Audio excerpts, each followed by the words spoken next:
Welcome back to the shop. Our racing season is over. The runoffs pretty much wrapped that up. And what an incredible race. If you haven't watched it, go back. Watch that race video because it was absolutely and easily the best race I've ever been in. Incredible. 30 cars. I started 21st, not where I wanted to be, but I finished 14th. I got the Hard Charger Award. Outstanding first experience in the runoffs. Couldn't be happier. I am still riding high on that experience. It was unbelievable. I cannot wait to get back to it. But that leads us to where we are now. We've got kind of a low-key video today. If you think back to earlier in the season, my buddy Adam and I did a engine swap on this car. It's because this engine right here started sounding more like a tractor than a Honda Fit. It's missing one. I think just one cylinder. I think it's the number 2 hole right here. We need to take this thing apart and figure out exactly what's wrong so that we can make a plan for the future. What I'm really hoping is that the bottom end is fine and I can refresh the head, put it back together, and pretty much just have a spare motor sitting ready to go. I've kind of been avoiding doing this because frankly I just didn't really want to mess with it. I had other stuff going on. I didn't want to mess with it, but today's the day. It's Sunday. It's kind of rainy outside, so why not spend the day inside tearing apart this motor? And that will kick off our off-season prep. The car's gonna get painted. I don't know how, I don't know by who, I don't know when, but I'm gonna be taking the stickers off the thing. I'm gonna be beginning to prep and sand, probably just here in the shop, get it as far as I can, and then find somebody to spray it. So those are the major items that we're going for this off season. Let's just jump straight into this thing and start taking it apart. So this is going to be a fun one because I haven't actually, I've certainly never taken one of these apart, and it's been a real long time since I've been into the internals of any engine, really. So this is going to be really interesting. What I find particularly interesting about these motors, and it's pretty common modern engine thing, I don't really know what you call this, but this is the exhaust port. There are exhaust ports inside for each cylinder, but this is cast into the head. It's one piece that comes to this center outlet here, center ovular outlet here. What's the rest of the manifold bolt here. It's almost like the first quarter of an exhaust manifold is made into the head. Some give and take on that. I'm sure it's probably easier to work on in the car. I'm sure that it's probably cheaper in some way. But your exhaust options are kind of weird and limited by stuff like this. But other than that, everything seems pretty normal in this motor. There's a front cover here that we're going to take off. In theory. Front cover's got to come off. I know that, all this kind of stuff has to go. I expect to have the head off this thing in no time. Cool thing. This car, a lot of these B-spec cars were built by pro teams running pro series, and so they ran sealed motors, and this motor still has the seal on it. So who knows how old this thing was? I mean, if it's sealed by a pro team running a pro series, man, it's been around for a real long time. So not a terrible surprise that it's coming apart.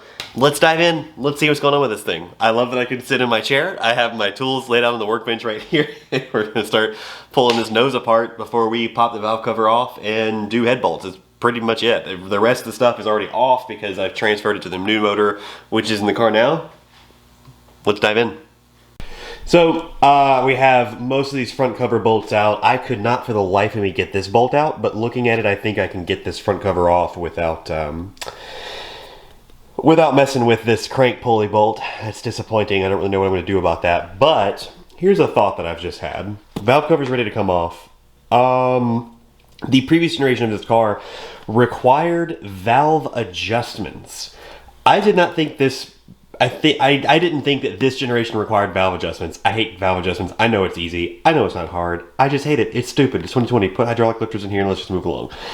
But anyway, I recently found out that this car probably does require valve adjustments. I just never thought about it, so I never adjusted these valves, and it occurred to me literally right now, based on how the miss happened, it came in kind of slowly. It's like little by little by little. And one day I was watching video and kind of went, wow, that sounds terrible. So it literally just occurred to me that maybe there's just a valve out of adjustment We're going to see this for the first time together and just take a little peeksy-poo. Take a little peeksy-poo here and see what we see.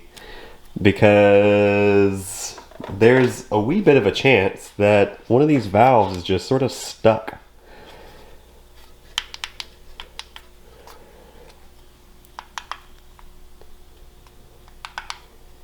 Everything looks good. Man, wouldn't it be hilarious if it's a simple matter of a valve is being held off? I don't see anything wrong here. Teeny tiny baby valves. I don't see anything super wrong. I guess I gotta check valve clearance now. Didn't really want to, but I think I have to. Well, anyway, I don't see anything wrong. But this is where we are. I think I'm gonna go ahead and pull this front cover off and sort of inspect some stuff. See if I can see anything super wrong. Alright, so here is the valve setup. I think maybe I said it already. I don't know, whatever. Manual adjusted valves. I'm a big dummy. I definitely thought these were a hydraulic lifter setup. I can't get into why I thought that right now, but here's the thing. Valves like this will either tighten or loosen over time. If it tightens, you can imagine that it won't release the valve. It won't come. Oh, that was so weird. What is that? Sorry, hold on. Anyway, sorry about that. Neighbor's dog scratching on the garage door. Scared the crap out of me. Anyway, so you can imagine that if this rocker arm won't come all the way up, it's tightened down, it holds the valve open, or it loosens and holds up and you have a bunch of clatter and it doesn't make any power. Each one of these valves, I don't have any feeler gauges, but each one of these valves on the exhaust side and on the intake side, it has lash that I can feel by hand. I can hear, right? That one's not open. You can hear and feel lash. I can feel the same on all of these except for this guy right here. One of the exhaust valves on the, one of the exhaust valves, I can't feel any lash out of this. And I'm pretty sure this is cylinder number 2. I'm pretty sure cylinder number 2 was the one that was missing. Wouldn't it be so embarrassing? Oh boy, if I never adjusted these valves and this valve got so tight that it's held open and the cylinder loses compression, wouldn't that be so embarrassing? That'd be so embarrassing. So what happens is that valve, like I said, tightens up. It ends up holding the valve open, which means all of the exhaust gases, everything, it just pushes straight out the exhaust valves. There's never any compression. It just starts missing on that cylinder because there's no fire. There's no ignition. It doesn't burn anything. It just shoves it all out that open exhaust valve that's stuck open forever. Or ignites just a tiny little bit because there is spark and there is fuel, but whatever. It's not fully efficient because that exhaust valve is stuck open. Wouldn't it be so embarrassing if I bought another motor and tore this one down and spent a weekend swapping it out if all I really need to do was to adjust the valves? That'd be awful, wouldn't it? Either way, these motors are not expensive, so I'm not out very much, and it's always good to have a spare motor. So, my wonderful assistant is here, and we are going to try to get this crank pulley off. I can't get this bolt off, so I got a cheater pipe, big old cheater pipe, and I gotta get this off so I can get the front cover off. I'm gonna take the head off anyway because I need to see what this valve condition is like, because I did something like this once a very long time ago, and on my wall of shame you can see this valve is not exactly round. That's because it got stuck open and it burned itself to pieces. So I gotta dig into this thing and make sure it'll be good. I'll send the head off to get refreshed, assuming everything looks good, and I will have a spare motor, and that'll be great. But for now, watch us try to get this crank pulley off. Okay, we're recording now.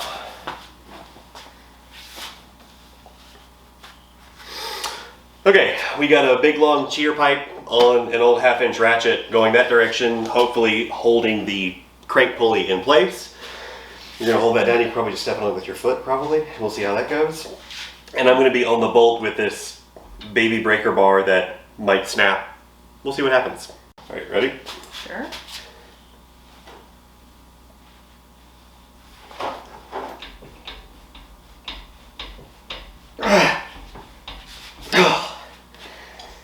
you feel anything on that end? Yeah, it's flexing. Jeez, dude. Oh. Ready? Mm-hmm. The other thing that might happen is I'll break the engine stand. Oh, God.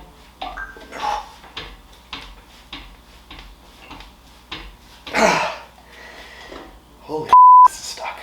The next step is heat. So we're putting a torch on it.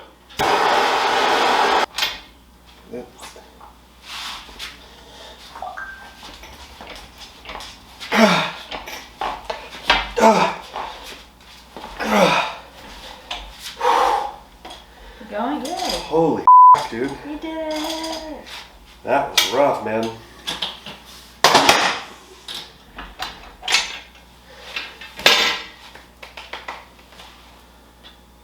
Okay, well,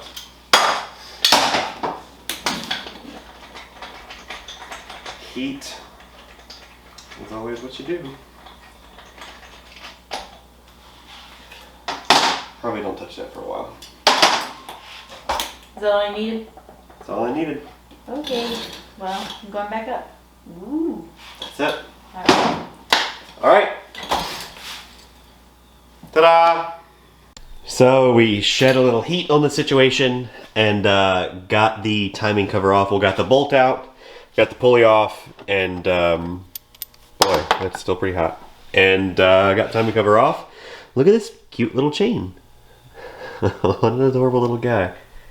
So anyway, next step, I'm gonna take this guide off, take this cam gear off, and then we're pretty much just down to head bolts, really. Looking at the manual, it appears that I can take all this apart without taking the any of the valve train out. So some head studs, or head bolts rather, and I'm off to the races. Well, I gotta undo this little guy too, probably. But yeah, there we go.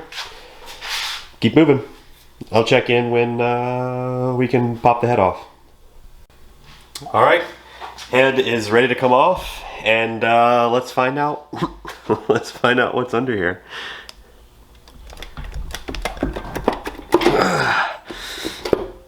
Okay, there we go. There's that. Now we tip it up.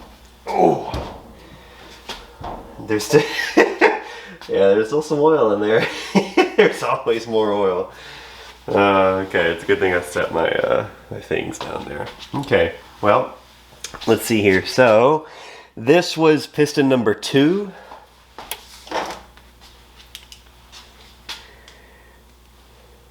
Wow.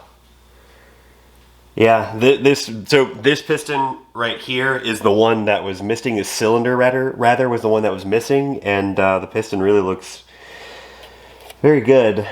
There's some junk right there, which is kind of interesting. Everything looks good here though. Wow. I mean, even the cylinder bores look great. You can still see cross hatching on all of them. There's a little bit of scarring. Oh, maybe not. Maybe not. No, okay, well. Yeah, I mean, this all looks fine. Hold on, let me get a rag. So I kind of already knew this because I have another set of pistons for this car that I got in another trade deal.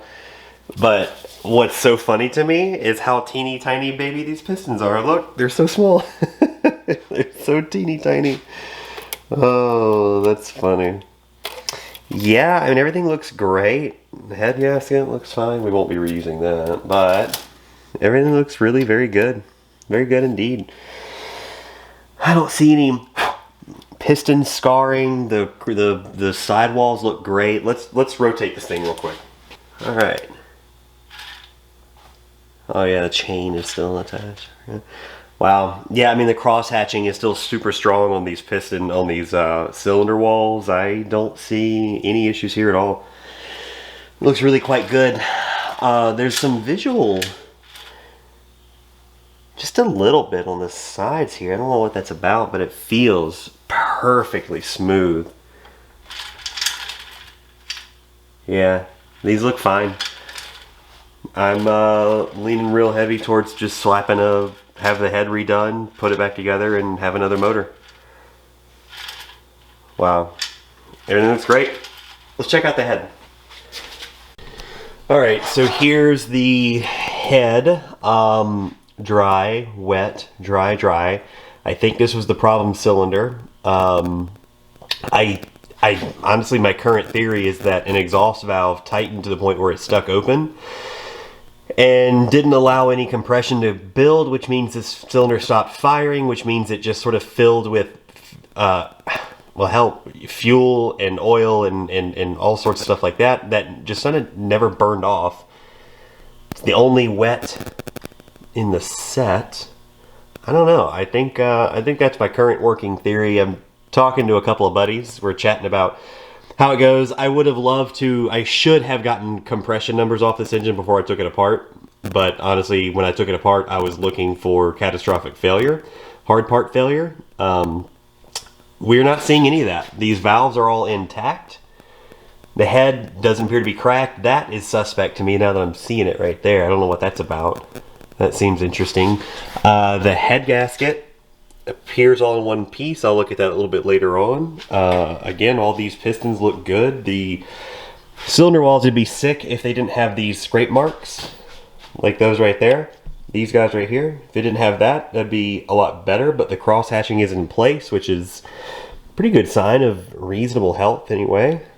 I'll take this back down again.